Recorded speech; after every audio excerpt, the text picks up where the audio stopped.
This jersey yang dipakai oleh para pemain di tahun 2021 dan jersey ini membawa Chelsea menjadi juara Champions League di musim tersebut dan gagah berani Chelsea melalui grup quarter final, 16 besar, quarter final, semifinal, ke final dengan hanya kebobolan 4 gol di musim itu. Melawan Manchester City yang sedang adidaya di musim tersebut, Chelsea mampu menaklukkan pasukan Pep Guardiola dengan sejuta bintang yang ada di tim tersebut dan berhasil menjadi juara Champions League. 2021 hanya berselang jalan 5 tahun dari kejadian tersebut, Chelsea yang gue kenal jadi klub yang selalu menjadi bulan-bulanan, selalu menjadi meme, selalu menjadi loving stock ya kalau kata orang-orang fans di London. Itu terjadi sangat cepat, drastis dengan kedatangan Blue Co di musim 2022. Dan terus-terusan terjadi di game melawan Brighton Hove and Albion di round 34 Premier League tadi malam ya, subuh jam 2 dini hari. Kita semua begadang, kita semua coba untuk support tim ini dengan meluangkan waktu menonton tim ini. Mungkin apa yang dilakukan oleh supporter terutama di Asia Tenggara yang jauh dari centralized ya di London itu nggak sebanding sama para supporter yang datang ke Amex Stadium ke Brighton untuk mensupport Chelsea dan memberi dukungan kepada tim yang benar-benar kita cintai ini. Tapi kita semua punya hak bicara, kita semua punya kesempatan untuk menyampaikan pendapat dan gue memilih untuk membuat video full time verdict ini untuk menyampaikan pendapat gue dan pandangan gue terhadap Chelsea. Tapi paling tidak gue bisa memberikan gambaran sebenarnya apa yang terjadi dengan Chelsea saat ini jauh dari apa yang kita tahu tentang football club yang punya sejarah dan punya nama besar ya, bukan cuma di Inggris tapi juga di Eropa. Dan semua udah terjadi. Kita sempat punya harapan di era Enzo Maresca, tapi sayang keberadaan Bluko membuat seorang pelatih yang harusnya mampu membawa Chelsea jauh, melangkah jauh lebih baik lagi ya. Setiap musimnya harus pergi, resign, dan dia dengan dignity meninggalkan football club yang toxic ini ya, dengan pemilik-pemilik yang memang incapable dan bodoh, tidak mampu mengelola football club yang punya warisan semewah Chelsea, dibuat mainan, dibuat eksperimen, dan itu yang paling mengecewakan buat gue di perjalanan Chelsea sepanjang hampir 5 tahun ini ya. Gue jauh lebih calm, gue jauh lebih tenang lagi untuk menanggapi situasi ini karena sudah berulang kali hampir 5 tahun kita selalu melalui hal seperti ini ya. Dan apa yang terjadi saat ini merupakan puncak gunung es dari apa yang ditanam oleh Bluko ya sepanjang 5 tahun ini. Squad building yang nggak tepat guna, sporting director yang memang tidak memiliki kemampuan untuk membawa dan membuat squad yang jauh kompetitif ya. Dari sisi bisnis pun kita nggak profit-profit banget kalau dilihat dari laporan finance yang terjadi. Financial report Chelsea yang selalu dikeluarkan setiap tahun, sudah 2 tahun ini selalu merugi. Belum lagi squad yang saat ini memainkan sepak bola di lapangan jauh dari kata memuaskan dan jauh dari kata elit yang katanya pengen dibangun oleh para owner ya, Bluko, Ekbali, dan juga Todd Boehly. Dan ini adalah bukti bahwa sepak bola nggak bisa cuma melihat sisi bisnis saja karena once lo melihat sisi bisnis doang, ya either way tanpa kemenangan dan profit tidak ada untung ya buat bisnis lo. Dan di pertandingan di match ke-34 ini kita akan review sebentar. Gue akan memberikan penilaian gue terhadap pertandingan ini ya. Chelsea kalah 3-0 di pertandingan ini. Oke, di pertandingan melawan Manchester City ya. Anggaplah orang-orang yang masih positif terhadap Liam Rossinier dan juga Chelsea menganggap bahwa memang Manchester City adalah tim yang jauh levelnya ya di atas Chelsea. Melawan Manchester United, para pembela Rossinier ini mengatakan Chelsea jauh lebih baik ya karena bermain menguasai pertandingan secara statistik, 21 shoot, Walaupun kalah di pertandingan tersebut, katanya masih ada harapan untuk Chelsea ya bermain dengan baik. Liam Rossinier berhasil membuat Chelsea mengeluarkan kemampuan terbaik ya, bla bla bla bla bla bla.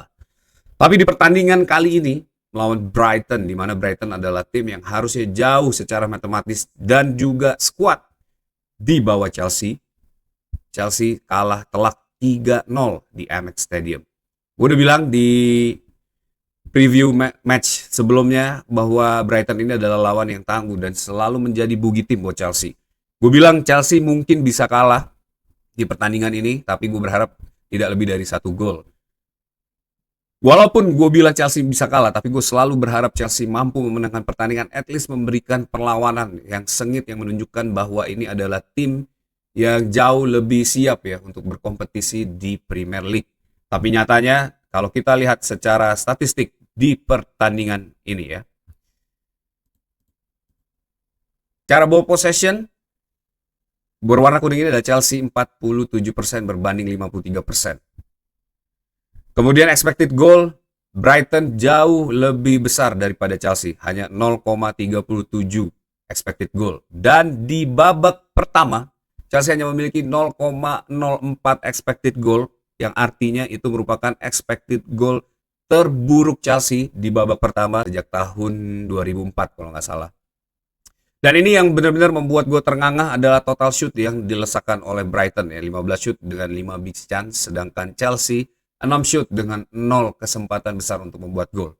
Secara momentum jelas kalau teman-teman lihat di sebelah sini Chelsea hanya punya momentum dan ini pun tidak mengancam gawang dari Brighton ya. Ini hanya berada di beberapa kesempatan aja di awal babak kedua, dan di babak kedua ada terjadi perubahan momentum ya. Ini mungkin juga karena memang Brighton mengubah cara mereka bermain di babak kedua karena sudah unggul 2-0, dan di babak pertama kalau teman-teman lihat ini adalah the real fight, the real Chelsea yang ditunjukkan oleh Liam Rossinier di pertandingan ini. Jelas udah gue bilang di full time verdict melawan Manchester United, Michael Carrick datang ke Stamford Bridge dengan game plan yang jelas. Bukan karena Michael Carrick tidak ingin menyerang, bukan karena Michael Carrick atau Manchester United secara permainan jauh di bawah Chelsea, tapi karena Michael Carrick do it so. Jadi itu yang membuat seolah-olah Chelsea ini gagah berani berlaga melawan Manchester United di pekan ke-33 melawan Michael Carrick dan akhirnya kalah ya. Di pertandingan ini jelas Chelsea tidak memiliki game plan yang jelas ya. Memainkan 3 back dengan 2 striker, kemudian Liam Rossinier mengubah semua taktik dan struktur yang ada di Chelsea di pertandingan ini, dan hasilnya apa game plan yang pengen dimainkan oleh Liam Rossinier di pertandingan ini? Kita kalah semua, di momentum kalah, pole position kalah, shoot kalah, defense kalah, kebobolan 3, dan tidak ada satupun pemain yang nilainya lebih dari 7 ya, bahkan bisa menyentuh angka 7 di pertandingan ini. Dan ini jelas adalah satu bentuk kegagalan seluruh stakeholder Chelsea ya di sepanjang 5 tahun ini. Secara statistik, passing, everything, kita semuanya kalah ya melawan Brighton. Bahkan kartu kuning aja, ini kita hanya ngeluar 1 aja kartu kuning, Wesley Fofana di menit 45. Sisanya nggak ada.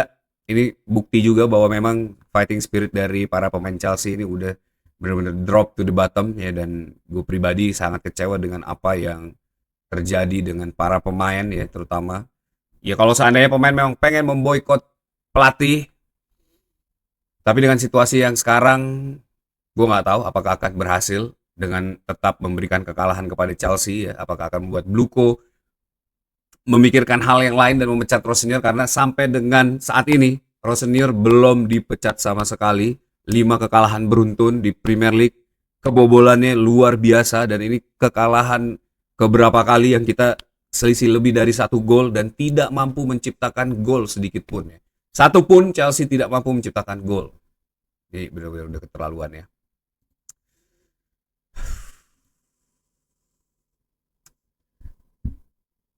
That's the reality. Kita coba mulai aja ya. Gue akan kasih box merah buat Liam Rossinier. Memang bukan Liam Rossinier yang salah. Liam Rossinier ditunjuk oleh Bluko. Liam Rossinier mencoba menjalankan pekerjaannya, tapi membela dan mengeluarkan statement, seandainya lo adalah fans Chelsea, bahwa Liam Rossonier ini kasihan, baru datang di paruh musim, belum memiliki A, B, C, D, dan lain-lain. Stop, karena itu lo berarti nggak peduli dengan Chelsea ya. Reality adalah ini pelatih-pelatih yang benar-benar jelek, mediocre, incapable, tidak mampu membawa Chelsea jauh lebih baik lagi, bahkan mungkin dia nggak mampu melatih tim Premier League, dipaksakan untuk melatih sebuah klub, Chelsea Football Club, di mana punya tekanan yang tinggi dan juga ekspektasi yang tinggi. Dan kita bisa lihat dengan mata kepala telanjang kalau ini pelatih memang bukan pelatih yang disiapkan untuk melatih para pemain memiliki kualitas dan juga pengalaman worldwide seperti yang berada di Chelsea saat ini. Dan kita lihat bagaimana pemain ini berkembang terus decrease ya. Mereka terus demotivasi, mereka terus merasa mungkin emang ini pelatih nggak capable untuk membawa Chelsea jauh lebih baik lagi ya. Dan secara rekor, Liam Rossonier ini merupakan pelatih terburuk Chelsea saat ini ya. Dan kalau ada fans yang masih membela Liam Rossonier, ini berarti ini adalah mungkin satu fans yang mungkin anomali, mungkin fans yang gue nggak tahu bagaimana cara berpikir mengeluarkan statement bahwa Liam Rossonier ini masih harus diberi kesempatan, harus diberi proper preseason, harus diberi proper transfer. No, pelatih ini adalah pelatih yang benar-benar jelek, benar-benar bapuk. Ini pelatih harus segera keluar apapun yang terjadi. Mungkin lo bilang bahwa ngomongin soal pelatih di era Bluko ini adalah hal yang mungkin sepele gitu. Tapi apapun itu, kita udah pernah membuktikan kok Enzo Maresca bisa membawa Chelsea jauh lebih baik under Bluko. Mauricio Pochettino itu bisa jauh lebih baik membawa Chelsea dibandingkan Graham Potter. Walaupun di akhir orang-orang ini juga akan tetap mengundurkan diri, tapi paling tidak kita tahu bahwa Chelsea is on the track. Dengan pelatih dengan kaliber seperti Liam Rossonier ini, gue gak yakin kita bisa finish di peringkat 10. Itu udah jauh lebih baik. Ya, atau mungkin kita bisa terlempar ke peringkat 11, 12 di musim ini. Dan intinya ya Liam Rossonier harus segera out. Bluko harus pecat nih pelatih. Bluko harus melupakan plan ya. Dan kepura-puraannya bahwa jalur manajemen trainee yang dibuat mulai dari Strasbourg, dipersiapkan buat Chelsea, dan semua bullshit yang dibuat oleh Bluko itu works. Dan itu nggak works sama sekali di Chelsea. Ini pelatih yang dipilih oleh Bluko karena jalur bisnis dan semua kerumitan yang dipikirkan oleh Bluko ya untuk mempersiapkan tim dengan multi ownership klub, dan ternyata itu gagal. Dan ternyata sepak bola tuh nggak seribet itu. Sepak bola tuh cuma simple. All you need is to win. Dan ya kita masih punya kesempatan, Bluko masih banget punya kesempatan buat turn this around dengan memilih pelatih yang baik ya, dengan mempersiapkan pelatih yang memang bisa membawa Chelsea jauh lebih baik lagi ya. Dan sebagai fans Chelsea, gue berharap seluruh fans sepakat bahwa Liam Rossonier ini adalah pelatih yang incapable, yang memang bukan tipikal pelatih atau pelatih yang pantas untuk Chelsea. No, Liam Rossonier ini mungkin nggak pantas untuk melatih tim dari Premier League. Itu aja. Kemudian gue akan kasih box merah juga ke player. Seperti yang gue bilang, kalau memang ini pengen memboikot pelatih ini, speak louder ya. Put your effort dan speak louder. Minimal tunjukin kalau kalian tuh bisa memainkan bola dengan baik. Hasilnya biar nanti para fans yang menilai. Pertandingan melawan PSG itu adalah satu contoh yang baik untuk para pemain di mana memboikot pelatih ya. Pemain mengeluarkan kemampuan terbaiknya, melakukan instruksi, dan hasilnya juga pasti akan tetap sama ya. Karena kita udah pernah melalui itu, dan sekarang ya mungkin secara moral memang berat buat para pemain untuk mengeluarkan kemampuan terbaiknya di tengah situasi yang acak adut kayak gini ya. Dan Rossonier yang mungkin nggak bisa memegang kendali dari internal klub dan nggak bisa memegang kendali dari dressing room, dan ini terlihat jelas ya apa yang terjadi dengan para pemain di lapangan. Dan terlalu banyak bicara, terlalu banyak mengeluarkan gimmick dan juga istilah-istilah yang hanya menjadi lelucon aja, laughing stock buat fans lain. Stop. Dan ternyata setelah adanya Liam Rossonier, gue melihat Graham Potter jauh lebih baik dalam menghandle situasi dan interview ke media-media ya. Graham Potter nggak terlalu banyak omong, Graham Potter hanya mengeluarkan realita dibandingkan dengan Liam Rossinier ini yang benar-benar ceriwis nggak karuan, ngomongin apa aja, membuat istilah-istilah ya konyol dan tolol menurut gua. Box merah buat Bluko, udah jelas Bluko is sucks, F Bluko. Dan box biru untuk para True Blue yang terus mensupport tim ini di tengah carut marut apa yang terjadi dari Bluko. Para supporter yang terus-terusan menyuarakan keinginannya untuk membawa Chelsea jauh lebih baik lagi dan punya pelatih yang memiliki mental juara dan bisa membawa Chelsea menjuarai piala lagi. Dan itu yang patut gue beri respect kepada kalian seluas-luasnya untuk terus mendukung Chelsea. Sisanya gue udah gak tahu lagi harus menilai apa dari dua box yang masih tersisa. Mungkin teman-teman semua yang nonton video ini bisa tulis di kolom komen apa yang harus dinilai dari pertandingan ini dan juga Chelsea secara overall di 5 tahun belakangan ya. Match berikutnya adalah FA Cup melawan Leeds United. Dan gue juga yakin kita pasti kalah di semifinal ini. Walaupun secara kalkulasi, secara squad, Chelsea jauh lebih baik dibandingkan dengan Leeds United. Tapi gue gak yakin Chelsea mampu compete ya melawan tim yang sedang berhasil merestructure kembali kemampuan dan keinginan mereka untuk menang dan bertahan di Premier League. Daniel Farke jelas jauh lebih baik dibandingkan Liam Rossinier. Dia sudah mengalami berbagai macam upside down moment dan dia berhasil melalui itu dan membawa Leeds United sekarang kembali lagi ke jalur kemenangan ya. Sedangkan Liam Rossinier hanya bisa ngomong ngoceh di media ya, mengeluarkan istilah-istilah konyol dan tolol. Kemudian dia tidak mampu menunjukkan bahwa seorang pelatih ini bisa membawa Chelsea jauh lebih baik lagi. Dan kekalahan melawan Leeds di FA Cup tentu akan benar-benar menunjukkan kepada dunia apa yang terjadi dengan Chelsea saat ini ya. Bagaimana Bluko membuat tim yang tadinya merupakan juara di semua kompetisi, berusaha untuk selalu compete, memenangkan kompetisi, sekarang untuk masuk ke zona Eropa aja, bukan Champions League doang, zona Eropa, ini tidak mampu bersaing dengan tim-tim papan tengah dari Premier League ya. Sebuah kenyataan yang memang sangat menyakitkan, tapi harus kita laluin. Dan good news is, sekarang valuasi dari Chelsea sudah menyentuh angka 5,1 billion ya, pound sterling. Dan harusnya Bluko punya plan untuk menjual Chelsea di saat valuasinya sedang bagus seperti ini. Karena valuasi seperti ini merupakan valuasi yang pas untuk Bluko melepas Chelsea dan menjualnya ke pemilik lain yang mungkin bisa membawa perubahan buat Chelsea. Atau mungkin bisa membuat jauh lebih buruk lagi. But I'll take that shot karena dengan Bluko gue gak yakin Chelsea bisa menjadi sebuah klub yang seperti kita kenal sebelum-sebelumnya.